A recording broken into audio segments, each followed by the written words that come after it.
She was called nutty, a fraud, unelectable, all comments from her own Republican Party. Then Christine O'Donnell won the Delaware Senate primary. Now, whether Republicans like it or not, those concerns will be put to the test as the Tea Party darling vies for the Senate seat long held by Joe Biden. I'd like to extend an olive branch to the Republican Party because there's a lot of work to do. If they choose not to accept that olive branch, that's okay. It'll be a shame, but that's okay because I'm relying on the grassroots network that we've built here in Delaware.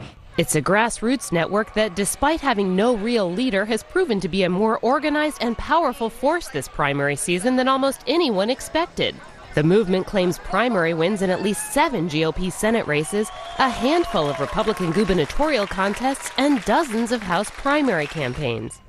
Along the way, Democrats celebrated many of these wins, believing that Tea Party candidates are more radical and therefore easier to beat in November's election. But some analysts warn if the wins suggest anything, it's that opponents shouldn't underestimate the fire behind the movement.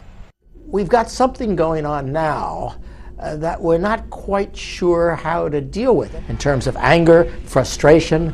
Tea Party voters say the grassroots campaign is empowering, and candidates from all parties should beware. We watch what you vote for, and if you don't vote the way that we feel that is conservative, then we will vote you out, and that we basically hold the power to do that. While it's still to be determined how much power the movement will have in November, there are signs it will remain a force to be reckoned with. Republican Tea Party candidates are competitive in almost every Senate race they're in. In Nevada, Tea Partier Sharon Engel is running neck and neck against Senate Majority Leader Harry Reid. Tea Party favorites Rand Paul in Kentucky and Marco Rubio in Florida are both running ahead in their closely watched contests. Though some in the GOP establishment are still licking their wounds after divisive primary battles, other Republicans sense an opportunity. Republicans can't co-opt the Tea Party.